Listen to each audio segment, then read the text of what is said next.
This is the flat Taiwanese cabbage here. This is a bok choy.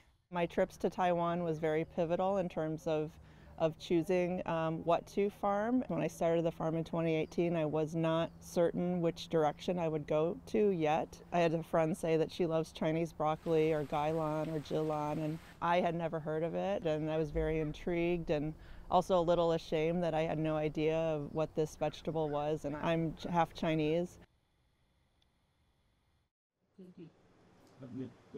So this is the start of the farming process. This is where we do all of our seeding. My name is Leslie Weiser. I am the owner and farmer of Radical Family Farms here in Sebastopol, California. So after we seed everything from the barn, we put them into trays. They get put into our nursery, which is on an automated overhead watering. And I spent summer of my undergrad working on a farm in Alaska.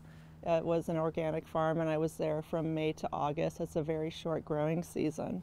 And then from there, I just didn't think farming was viable or accessible for someone like myself. So I just finished my undergrad and got my master's and worked in corporate. One of my favorite crops is the chrysanthemum tea, or the juhua. And so every year I'm increasing my crop. It is a very difficult crop to grow. You can't grow it from seed. You have to take it from cuttings.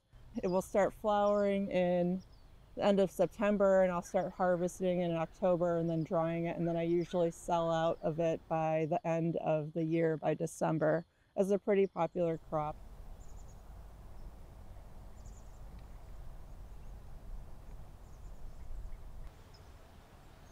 When my children were born, 2011, I decided I wanted to raise them similarly to the way the farmers in Alaska raised their children and their family. I really liked how their kids had a lot of freedom to move. They knew where their food came from. So I wanted to kind of recreate that. So these are the Szechuan peppercorns.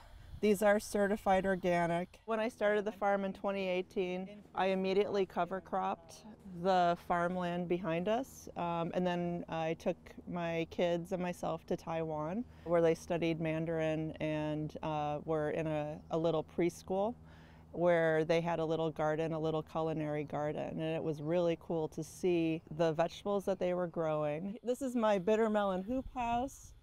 And I really worked hard to find a good way to grow this. That experience was that my trips to Taiwan was very pivotal in terms of choosing what to farm. And then it was just some conversations with friends who were making suggestions of what to grow, because when I started the farm in 2018, I was not certain which direction I would go to yet. I never knew what any of this was. So I had no idea. I was not exposed to bitter melon. I had no idea bitter melon existed. I had no idea Celtis existed. So this has been like a huge learning journey for me. So it was very important and central to the farm, but now I feel like I've accomplished that and learned so much about myself. And now it's really just taking, enjoying the farming and finding pleasure in the farming now, and making sure that the business is viable and changing to a more sustainable direction.